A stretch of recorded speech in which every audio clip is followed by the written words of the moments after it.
Assalamualaikum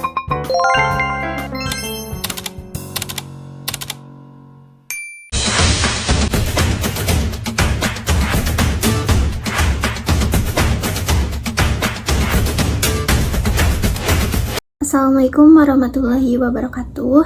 Nama saya Mutiara Nusa Salsabila.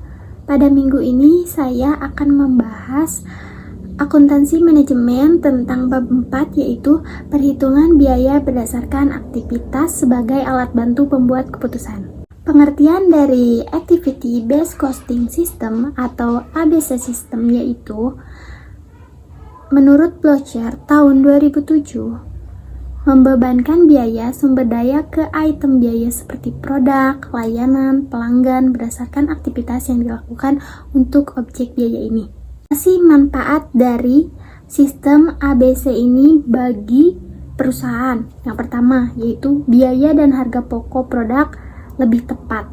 Kedua, memudahkan pengambilan keputusan bagi pengambilan keputusan manajer. Ketiga, tingkatkan perbaikan berkelanjutan.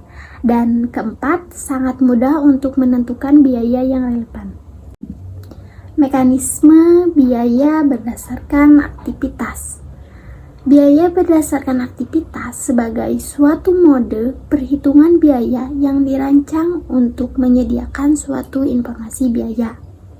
Mekanismenya apa aja sih? Yang pertama, mengidentifikasikan dan mendefinisikan aktivitas. Yang kedua, membebankan biaya ke vol atau biaya aktivitas. Ketiga, menghitung tarif aktivitas. Bagaimana sih penerapan manajemen berbasis aktivitas? Yang pertama, identifikasi aktivitas. Yang kedua, identifikasi aktivitas tidak bernilai tambah. Yang ketiga, memahami activity linkage, root cause, dan triggers. Yang keempat, melakukan pengukuran kinerja. Dan yang terakhir yaitu melaporkan biaya tidak bernilai tambah. Selain ada sistem biaya produk ABC, di sini juga ada biaya tradisional. Jadi apa sih perbandingan dari biaya produk ABC dengan biaya tradisional ini? Terutama dari kelebihannya. Kelebihan sistem ABC ini yaitu biaya produknya dapat ditelusuri kembali ke biaya overhead. Nah, jadi mudah untuk ditelusuri kembali. Nah, di sini ada kelebihan biaya tradisional yaitu biaya produk tradisional ini mudah diaplikasikan. Jadi tidak ribet untuk diaplikasikannya. Selain perbandingan kelebihannya, di sini juga ada perbandingan dari kekurangan sistem ABC dan biaya tradisional. Kekurangan dari sistem ABC yaitu membutuhkan waktu yang lama dalam melaksanakan penerapan metode activity based costing.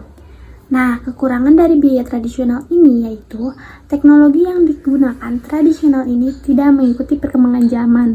Jadi, biaya tradisional ini hanya mengikuti biaya tradisional saja, tidak mengikuti perkembangan zaman dan tidak adaptif.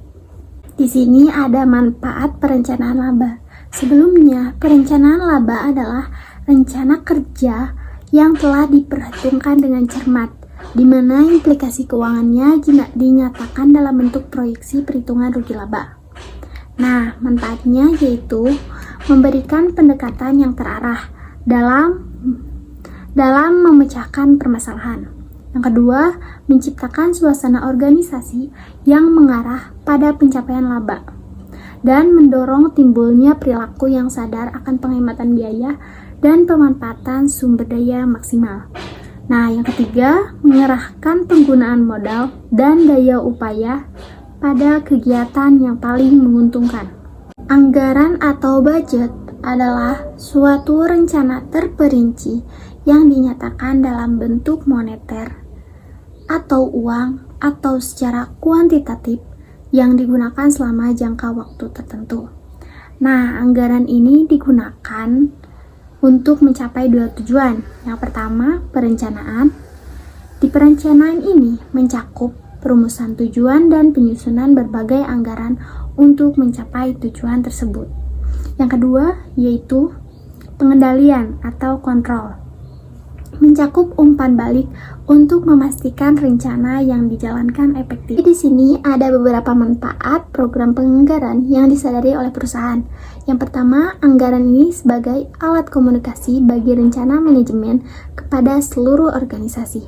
Yang kedua, anggaran ini sebagai menentukan tujuan dan sasaran yang dapat dijadikan acuan untuk mengevaluasi kinerja selanjutnya.